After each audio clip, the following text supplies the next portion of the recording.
Okay, let's talk about President Trump, because he had a lot to say about you. Dear friend of mine. Let's quickly tick through all the things that Trump said about you, and let's get that out of the way, all right? Number one, he's attacking you as a communist. Are you? No, I'm a democratic socialist. That means I believe in dignity for all people. It means more than that.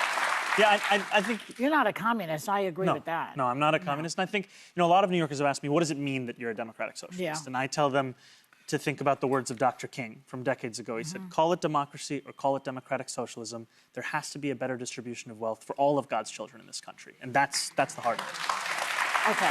So you're like sort of like a Scandinavian type of politician, I would say, right? Okay. A little more brown, but yes. Okay. Okay, he's rooting for your opponent, Andrew Cuomo. Why do you think that is? He is looking to clear the field for Andrew Cuomo because he knows that Andrew Cuomo would clear the field for Trump's agenda. We're speaking about a former governor who, when he looked at the deployment of the National Guard in California, told New Yorkers, don't overreact. This is a moment where we have to address the administration for what it is, which is authoritarian. It's going to require us to do everything in our power to fight back, not to coordinate like Andrew Cuomo has done, being on the phone with Donald Trump, or collaborate like Eric Adams has done by welcoming ICE into the city. We have asked Andrew Cuomo to come on the show. Let's see if he comes on so he can respond to you. Good to see you. Okay. Number three, he says that he'll withhold, this really is something. Trump says that he will withhold federal funding for New York City if you win. Can he do that, number one? And my question is that going to stop people from voting for you? This is just one of the many threats that Donald Trump makes. Every day he wakes up, he makes another threat, a lot of the times about the city that he actually comes from. And what is angering to me is not what Donald Trump does, because we've come to expect that from him.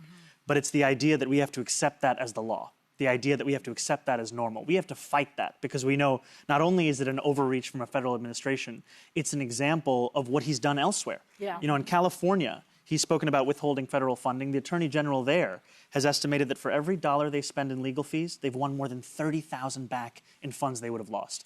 I'm proud and lucky to say that here in New York, we have an incredible attorney general, Tish James, who's been on the front lines of that same fight.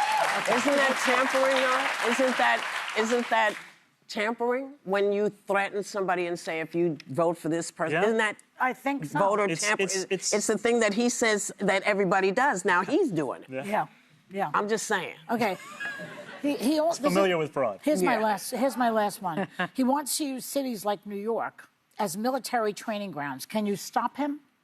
He wants to do a whole lot of things with this city, and we're going to fight him every step of the way, as long as it is something that comes at the expense of this city. And what I mean by that is that if Donald Trump picks up the phone and he says, you know what, I finally want to deliver on cheaper groceries that I campaigned on, I'll say, absolutely, let's work together. Well, when does that happen? When that's pigs whistle? That's not happening anytime soon, because all the things that he calls mayors in this city or former governors about is about his own interests.